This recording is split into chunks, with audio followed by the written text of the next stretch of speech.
Early morning on a Thursday, tucked behind a building that houses a chiropractor's office, it looks like a fast food drive-through.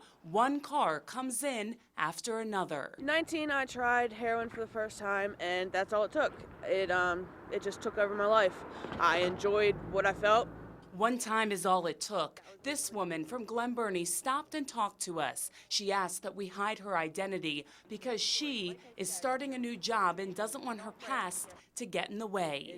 You're excited that you're actually off of something. You're on something legal that can help you and better your life.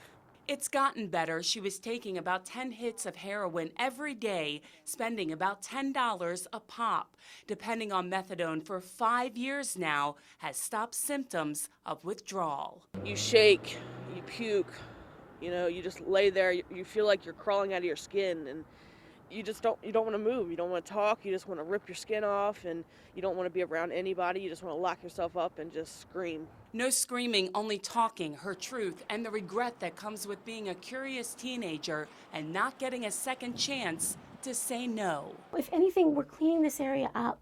EJAL is a methadone treatment center that has been in this location on Ritchie Highway in Glen Burnie since 2012. There are homes next door and businesses in front. The owner invited us into the building marked 7229 to help the community understand what she does. The methadone stays locked up behind windows. Patients do a urine test to prove they are in need, and there are therapists to provide ongoing counseling. A good 45% of our patients aren't even heroin addicts. They've never done an illicit drug in their lives. They're addicted to prescription medication. They've had an accident. They have had spinal surgery, and they were given narcotics. And for such an extended period of time that their bodies now create a narcotic withdrawal pain.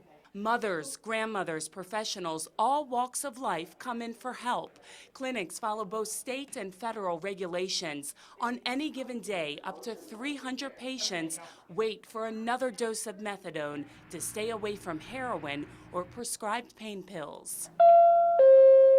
Before pulling into EJAL's parking lot, there's another clinic called Maryland Chiropractic. Dr. Amy Reese said she was forced to lock her doors and buzz in patients. There have been fights.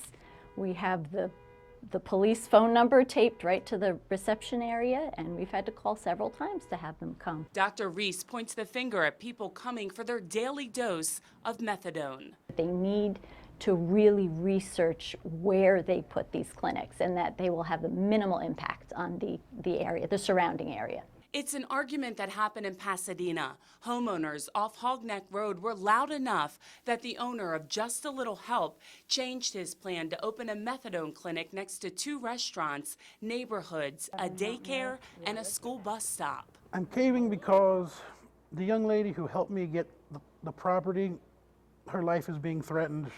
They're tearing her signs down all over Pasadena. They're calling her phone number and threatening her and her family. The owner of the building, they're threatening him and his family. We were the first to report Noel Smith is working with County Councilman Derek Fink to find a new location, even after spending $26,000 to upgrade what used to be an ice cream shop. I owned a tattoo shop and I had 3 artists die from overdoses, so it's been something that I'm passionate about. Smith showed us the artwork on his arm. He says he's a nurse and he owns 2 martial arts schools, all to help change lives. Have you ever been an addict? Never. Smith's location looks very familiar to what we saw in Glen Burnie. EJAL Health Services is next to homes and businesses. The addiction clinic run by the county's health department is an industrial location, but certainly not alone on an island. I think it's a nuisance. Burton Helmka caught people wandering onto his porch. He lives across from We Care, Arundel Health Services. We've caught 2 here, kind of like, hey, no, don't come back. Councilman Derek Fink plans to introduce a bill to control where methadone clinics can open shop. And people are taking more responsibility for their lives. People are going back to school, people are getting jobs, and they don't have the need to go around and rob their neighbors anymore. And what the people of Pasadena don't understand is that that's what they're turning away. Noel Smith says he caved to the pressure, but he's not going away for good. This is just a minor hiccup for me. So I will be helping people in the Pasadena area in the year 2015. I wouldn't do it. If I had to do over, I would have never done it.